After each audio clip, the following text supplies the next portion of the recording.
You don't need rest, you need honesty. Because what you call burnout is often just a pattern of starting, then stopping, of planning, then avoiding, of knowing exactly what to do and still not doing it. Real burnout feels like you can't move. But this, you're moving, just not where it matters. But what if that's not true? What if the real reason you're stuck, tired, and overwhelmed is that you've been letting yourself off the hook? Let's be clear. Burnout is real. Clinical burnout, the kind studied by researchers, involves prolonged, unrelenting stress with no recovery. It happens to surgeons, to caregivers, to people working 80-hour weeks with no days off. But not everything uncomfortable is burnout. Sometimes it's just resistance. Burnout drains your energy. Undisciplined redirects it. You still have energy to scroll, to binge, to overthink. Missed your workout? Burnt out. Didn't write your chapter? Burnt out. Scrolled Instagram for 2 hours instead of working? Burnout. We've medicalized avoidance, and the culture celebrates it. So the real question is, why does it disappear when it's time to work? Because discipline doesn't feel good. We've been trained to chase motivation, that rush, that spark. But discipline, it's repetitive, predictable, quiet, no dopamine hit, no excitement. Just showing up again and again and again. That's why most people avoid it. Not because they're tired, but because they're bored. Here's the difference nobody talks about. Burnout is what happens when you can't stop. Undisciplined is what happens when you won't start. Burnout is exhaustion from output. Undisciplined is exhaustion from resistance. The constant mental war between what you know you should do and what you keep choosing not to do. Look at your pattern. You go hard for a day, maybe a week, then you disappear. Not because you're burnt out, but because you never built the ability to continue when it stops being exciting. That's the gap. And that gap, that's discipline. Psychologists call this ego depletion.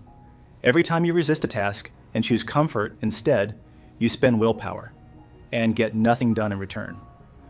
When we adopt the burnt out label, it becomes part of our identity, and humans are wired to protect their identity, even when it's hurting them. If you're burnt out, then your inaction is justified, logical, even noble. But if you're undisciplined, that's uncomfortable. That's something you'd have to change. Real burnout is different. You can't focus. Even simple tasks feel impossible. Your body feels heavy, constantly. If that's you, rest is valid, but if you can still scroll for hours, watch videos, argue online, then energy isn't your problem, direction is. Most of us aren't failing because we lack energy. We're failing because we lack the courage to face discomfort consistently. Discipline isn't about motivation. Motivation is a feeling. It comes and goes. Discipline is a decision, made before you feel like it. We have discipline wrong.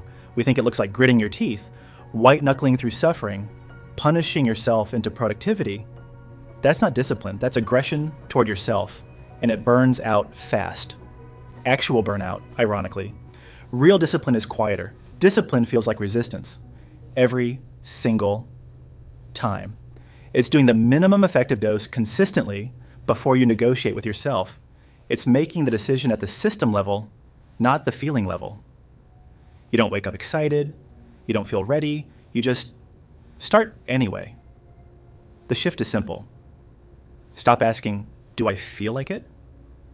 Start asking, am I doing it anyway? See the difference? The discipline is in removing the daily decision. Because every time you make yourself decide, you give yourself a chance to opt out.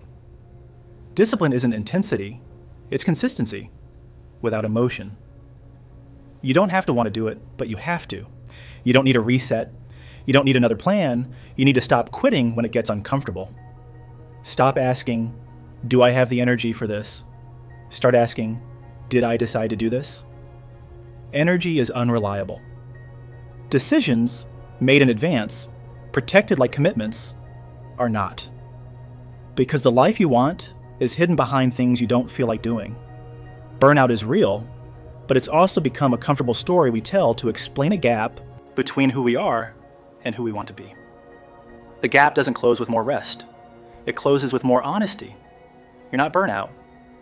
You're in a battle with yourself, and right now, comfort is winning. So the question is, are you okay with that?